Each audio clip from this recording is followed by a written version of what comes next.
അപ്പോൾ ബീഹാറിലെ ഒന്നാം ഘട്ട വോട്ടെടുപ്പ് ഇനി അല്പസമയം കൂടിയേ ഉള്ളൂ. ഇപ്പോൾ സമയം 5:05 കടക്കുന്നു. 6 മണി വരെയാണ് പോളിംഗ് ഉള്ളത്. അപ്പോൾ നമുക്ക് ആദ്യം തന്നെ നോക്കാം. എങ്ങനെയാണെന്ന് വെച്ചാൽ ബീഹാറിന്റെ ഭരണചക്രം തിരിക്കുന്ന നേതാക്കളെ നിശ്ചയിക്കുന്നതിൽ നിർണായകതയുള്ള മണ്ഡലങ്ങളാണ് ആദ്യഘട്ടത്തിൽ വിധി എഴുതുക.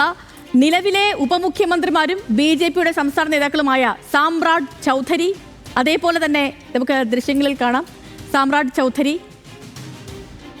വിജയ് കുമാർ സിൻഹ, പ്രതിപക്ഷ നേതാവും മഹാസഖ്യത്തിന്റെ മുഖ്യമന്ത്രി സ്ഥാനാർത്ഥിയുമായ തേജസ്വി യാദവ്, ലാലു കുടുംബത്തിൽ പിണങ്ങിപ്പിരിഞ്ഞ് മത്സരിക്കുന്ന സഹോദരൻ തേജ് പ്രതാപ് യാദവ്, JDU സംസ്ഥാന അധ്യക്ഷൻ ഉമേഷ് കുശ്വാഹ തുടങ്ങിയവർ ആദ്യഘട്ടത്തിൽ ജനവിധി തേടുന്നവരിൽ പ്രമുഖരാണ്. നിലവിലെ മുഖ്യമന്ത്രി നിതീഷ് കുമാർ നിയമസഭാ കൗൺസിൽ അംഗമായതിനാൽ തന്നെ തിരഞ്ഞെടുപ്പിൽ മത്സരിക്കുന്നില്ല. ഇനിയിപ്പോൾ നമുക്ക് കൂടുതൽ ഘട്ടങ്ങളിലേക്ക് പോവുകയാണെങ്കിൽ ആദ്യഘട്ടത്തിൽ ജനവിധി തേടുന്നത് 121 മണ്ഡലങ്ങളിലാണ് ജനവിധി നടക്കുന്നത്. ഇതിൽ 10ഇടത്ത് ഇരു മുന്നണികൾക്കും അഭിമാന പോരാട്ടമാണ്. പാർട്ടി മാറിയും മുന്നണി മാറിയും പ്രമുഖ സ്ഥാനാർത്ഥികൾ അണിനിരക്കുന്നതിനാൽ തന്നെ മത്സരം കനത്തിട്ടുണ്ട്. അപ്പോൾ അതുകൊണ്ട് തന്നെ നമുക്ക് ഈ പറഞ്ഞതുപോലെ ഈ 10ഇടങ്ങളിൽ ഇരു മുന്നണികൾക്കും അഭിമാന പോരാട്ടമായ ഈ 10ഇടങ്ങളിലെ കാര്യങ്ങളാണ് നമ്മൾ ഇപ്പോൾ കുറഞ്ഞ സമയത്തിനുള്ളിൽ പരിശോധിക്കാൻ പോകുന്നത്. വമ്പൻ പോരാട്ടം നടക്കുന്ന 10 മണ്ഡലങ്ങൾ. അതിൽ ഏറ്റവും പ്രധാനം RJDയുടെ മുഖ്യമന്ത്രി സ്ഥാനാർത്ഥി തേജസ്വി യാദവ് മത്സരിക്കുന്ന മണ്ഡലം തന്നെയാണ് രാഘവ്പൂർ മണ്ഡലം. രാഘവ്പൂർ മണ്ഡലം എന്ന് പറയുന്നത് ലാലു പ്രസാദ് യാദവിന്റെ ഒരു കുടുംബ മണ്ഡലമാണെന്ന് തന്നെ പറയാം. രാഘവ്പൂർ, ലാലു പ്രസാദ് ഭാര്യ രാബ്രിയും മാറി മാറി മത്സരിച്ചിട്ടുള്ള രാഘവ്പൂരിൽ ഇക്കുറിയും തേജസ്വി യാദവാണ് RJDയുടെ സ്ഥാനാർത്ഥി. 1995-ലും 2000-ലും ലാലു പ്രസാദ് യാദവ് ജയിച്ച മണ്ഡലമാണ് ഈ രാഘവ്പൂർ മണ്ഡലം. അതേപോലെ തന്നെ റായ്ബറി ദേവി ആവട്ടെ 3 വട്ടമാണ് ഇവിടെ നിന്നും ജയിച്ചത്. 2015 മുതൽ ഈ രാഘവ്പൂരിൽ ലാലുവിന്റെ മകൻ തേജസ്വിയുടെ ഊഴമാണ്. 2015-ലും 2020-ലും തേജസ്വി ഇവിടെ വൻ ഭൂരിപക്ഷത്തോടു കൂടിയാണ് വിജയിച്ചത്. റായ്ബറി ദേവിയെ 2010-ൽ പരാജയപ്പെടുത്തിയ സതീഷ് കുമാർ യാദവാണ് ഇക്കുറിയും ഇവിടെ തേജസ്വിയുടെ എതിരാളിയായി മത്സരിക്കുന്നത്. അതിനൊപ്പം തന്നെ പ്രശാന്ത് കിഷോറിന്റെ ജൻസുരാജ് പാർട്ടി സ്ഥാനാർത്ഥി ചഞ്ചൽ സിംഗും മത്സരരംഗത്തുണ്ട്. താരാപൂർ രണ്ടാമത്തേത്.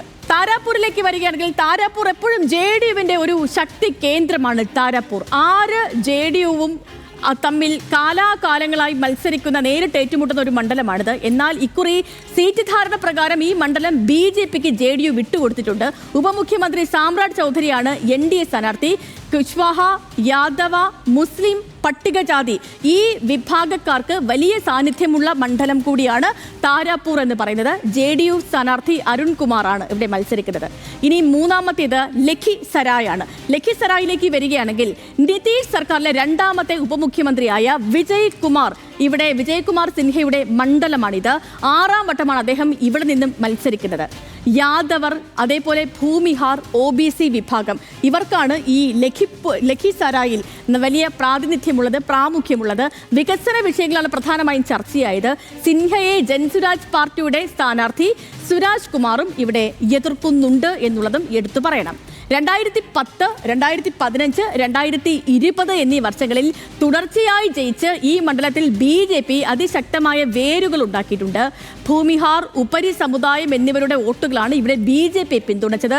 മുംഗേർ മേഖലയിൽ BJPക്ക് ഏറ്റവും സുരക്ഷിതമായ മണ്ഡലം ലഖിസരായ് ആണ് എന്നതുകൂടി ഇവിടെ ഓർക്കേണ്ടതുണ്ട്. ഇനി അടുത്ത മണ്ഡലത്തിലേക്ക് പോയാൽ അത് മഹുവയാണ്. മഹുവ എന്ന് പറയുന്നത് ലാലു പ്രസാദ് യാദവിന്റെ കുടുംബത്തിലെ പടലപ്പിണക്കങ്ങൾ കൊണ്ട് ഏറെ ശ്രദ്ധേയമായ ഒരു മണ്ഡലമാണ് മഹുവ എന്ന് പറയുന്നത്. ലാലുവിന്റെ മകൻ തേജസ്വിയുടെ സഹോദരനും മുൻ ആരോഗ്യമന്ത്രിയുമായ തേജ് പ്രതാപ് യാദവ് സ്വന്തം പാർട്ടി ഉണ്ടാക്കി ഈ മണ്ഡലത്തിൽ മത്സരിക്കുന്നതോടെ അതൊരു കുടുംബ യുദ്ധമായി മാറുകയായിരുന്നു. 2015-ൽ RJD സ്ഥാനാർത്ഥിയായി തേജ് പ്രതാപ് ജയിച്ച മണ്ഡലം കൂടിയാണ് മഹുവ എന്ന് പറയുന്നത്. എന്നാൽ 2020-ൽ ഈ മണ്ഡലം വിട്ട് തേജ് പ്രതാപ് ഹാസൻപൂരിലാണ് മത്സരിച്ചത്. RJDയുടെ സിറ്റിംഗ് MLA ആയ മുകേഷ് കുമാർ റൌഷമും NDA സ്ഥാനാർത്ഥി LJPയുടെ പ്രതിനിധിയുമായ സഞ്ജയ് സിംഗുമാണ് ഇവിടുത്തെ മഹ്വയിലെ എതിരാളികൾ. അടുത്ത മണ്ഡലം എന്ന് പറയുന്നത് അലിനഗറാണ്. അലിനഗറിലേക്ക് വന്നാൽ ഏറെ ശ്രദ്ധ പിടിച്ചു പറ്റിയ ഒരു മണ്ഡലം കൂടിയാണ് അലിനഗർ എന്ന് പറയുന്നത്. കാരണം യുവ പോപ്പ് ഗായിക മൈഥിലി ഠാക്കൂറിന്റെ സ്ഥാനാർത്ഥിത്വമാണ് അലിനഗറിനെ ഏറ്റവും കൂടുതൽ ശ്രദ്ധേയമാക്കിയത്. മിഥിലാഞ്ച് മേഖലയിലെ ദർഭംഗ ജില്ലയിൽ ഉൾപ്പെട്ട ഈ മണ്ഡലത്തിൽ 25 വയസ്സുകാരിയായ മൈഥിലിയാണ് മത്സരിക്കുന്നത്. BJP സ്ഥാനാർത്ഥിയായിട്ടാണ് മത്സരിക്കുന്നത്. ഒപ്പം RJDയുടെ സ്ഥാനാർത്ഥി ബിനോദ് മിശ്രയാണ്. 2020-ൽ 2ാം സ്ഥാനത്ത് ബിനോദ് ഇവിടെ മഹ്വയിൽ എത്തി നൽകിയിരുന്നു എന്നുള്ളതും എടുത്തു പറയണം. RJDയുടെ ശക്തി കേന്ദ്രമായിട്ടാണ് ഈ മണ്ഡലത്തെ കണക്കാക്കിയിരുന്നത്. എന്നാൽ വികാസ്ശീൽ ഇൻസാൻ പാർട്ടിയുടെ സ്ഥാനാർത്ഥി മിശ്രലാൽ യാദവ് ആയിരുന്നു 2020 അലിനഗറിൽ വിജയിച്ചത് എന്നുള്ളതും ശ്രദ്ധേയമാണ്.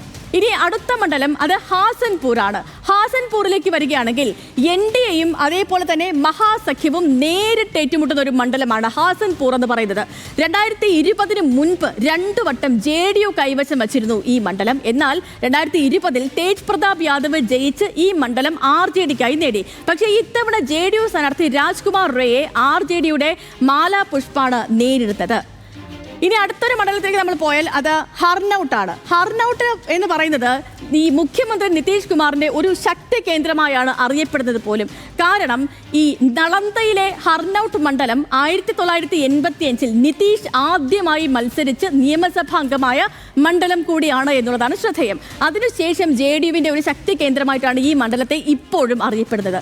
JDUവിന്റെ ഹരിനാരായൺ യാദവും അതേപോലെ തന്നെ കോൺഗ്രസിന്റെ അരുൺ കുമാറും ജൻസുരാജ് പാർട്ടിയുടെ കമലേഷ് പാസ്വാനുമാണ് ഇവിടെ മത്സരിക്കുന്നത്. 2015, 2020 വർഷങ്ങളിലൊക്കെ ഹരിനാരായൺ സിംഗ് ആണ് ഈ മണ്ഡലത്തെ പ്രതിനിധീകരിച്ചിരുന്നത്.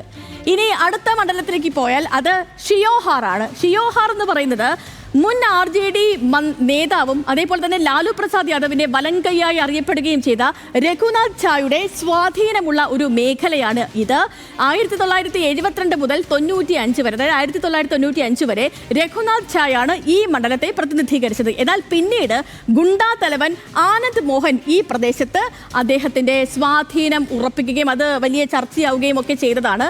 2020 ഈ ആനന്ദ് മോഹന്റെ മകൻ ചേതൻ ആനന്ദാണ് RJD ടിക്കറ്റ് അവിടെ മത്സരിച്ച് ജയിച്ചത്. എന്നാൽ നിയമസഭയിലെ വിശ്വാസ വോട്ടെടുപ്പ് വേളയിൽ നിതീഷ് സർക്കാരിനെ പിന്തുണച്ചതിന്റെ പേരിൽ ചേതൻ ആനന്ദിനെ RJD പുറത്താക്കി.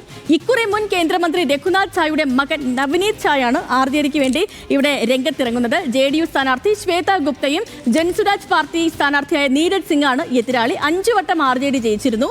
കോൺഗ്രസ് 4 വട്ടം ജയിച്ചു. അതേപോലെ JDU ഇവിടെ 2 വട്ടവും ജയിച്ചു. അതപ്പോൾ അതാണ് ഷിയോഹാറിന്റെ എടുത്തു പറയേണ്ട പ്രത്യേകത. ഇനിയിപ്പോൾ നമ്മൾ നേരെ പോകുന്നത് രഘുനാഥ്പൂരിലേക്കാണ്. രഘുനാഥിലേക്ക് പോവുകയാണെങ്കിൽ അവിടെ മുൻ MPയും RJD നേതാവുമായ, മാത്രമല്ല എപ്പോഴും വിവാദങ്ങളുടെ തോടനെന്നൊക്കെ പറഞ്ഞു കേട്ടിട്ടുള്ള മുഹമ്മദ് ഷിഹാബുദ്ദീന്റെയും കുടുംബത്തിന്റെയും ഒക്കെ ഒരു ശക്തി കേന്ദ്രമാണ് രഘുനാഥ്പൂർ എന്ന് പറയുന്ന സ്ഥലം. 2021 ഷിഹാബുദ്ദീന്റെ മരണശേഷം അദ്ദേഹത്തിന്റെ ഭാര്യ ഹേന രാഷ്ട്രീയ രംഗത്തിലേക്ക് ഇറങ്ങി. ഹേന വിവിധ തിരഞ്ഞെടുപ്പുകളിലൊക്കെയും മത്സരിച്ചു. ഒന്നിലും പക്ഷേ വിജയിക്കാൻ പറ്റിയിട്ടില്ല. 3 വട്ടം RJD ടിക്കറ്റിലായിരുന്നു മത്സരമൊക്കെ. 2024 സ്വതന്ത്രയായും പയറ്റി, പക്ഷേ അപ്പോഴും പരാജയമായിരുന്നു. എന്നാൽ അവർ പിടിച്ചെടുത്ത 2.93 ലക്ഷം വോട്ടുകളുണ്ട്. അത് RJD സ്ഥാനാർത്ഥിയുടെ കനത്ത പരാജയത്തിന് കാരണമായി തീർന്നതും ഇവിടെ നിന്നുള്ള ഒരു പ്രത്യേകതയാണ്, എടുത്തു പറയേണ്ടതാണ്. ഇത്തവണ മകൻ ഒസാമ ഷഹബാനാണ് RJDയുടെ സ്ഥാനാർത്ഥി. സിറ്റിംഗ് MLA ആയ ഹരിശങ്കർ യാദവിനെ മാറ്റിയിട്ടാണ് അവിടെ ഒസാമയ്ക്ക് ഒരു സീറ്റ് നൽകിയത്. JDU സ്ഥാനാർത്ഥിയായ വികാസ് കുമാർ സിംഗ് ആണ് മുഖ്യ എതിരാളിയായി മത്സരിക്കുന്നത്. ഇനിയുള്ളത് സാസാറാമാണ്. സസാറാമിലേക്ക് വരികയാണെങ്കിൽ അത് ജഗ്ജീവൻ റാമിന്റെയും മകൾ മീരാ കുമാറിന്റെയും മേഖലയാണ്. മാത്രമല്ല കോൺഗ്രസിന് ഏറെ വേരോട്ടമുള്ള ഒരു സ്ഥലം കൂടിയാണ് സസാറാം എന്ന് പറയുന്നത്. രാഹുൽ ഗാന്ധിയുടെ വോട്ടുകൊള്ളയ്ക്കെതിരായ റാലി ആരംഭിച്ചത് പോലും ഈ സസാറാമിൽ നിന്നായിരുന്നു. ഷെർഷയുടെ ജീവിതവുമായി ബന്ധപ്പെട്ട ചരിത്ര പ്രദേശം കൂടിയാണിത്. മാത്രമല്ല 2020 RJD അംഗം രാജേഷ് കുമാർ ഗുപ്ത JDU സ്ഥാനാർത്ഥി അശോക് കുമാറിനെ പരാജയപ്പെടുത്തിയതും ഇവിടെയായിരുന്നു. ഇത്തവണ രാഷ്ട്രീയ ലോക് മോർച്ച നേതാവ് ഉപേന്ദ്ര കുശ്വാഹയുടെ ഭാര്യ സ്നേഹലത കുശ്വാഹയാണ് ഇവിടെ NDA സ്ഥാനാർത്ഥിയായി മത്സരിക്കുന്നത്. RJDയുടെ സത്യേന്ദ്ര സായാണ് ഇവിടെ എതിരാളിയായി മത്സരിക്കുന്നതും. അപ്പോൾ ഇതൊക്കെയാണ് നമ്മൾ ആ പ്രധാനപ്പെട്ട 10 ഇടങ്ങൾ, കനത്ത പോരാട്ടം നടക്കുമെന്ന് കരുതപ്പെടുന്ന 10 ഇടങ്ങൾ, പ്രധാനപ്പെട്ട 10 ഇടങ്ങൾ.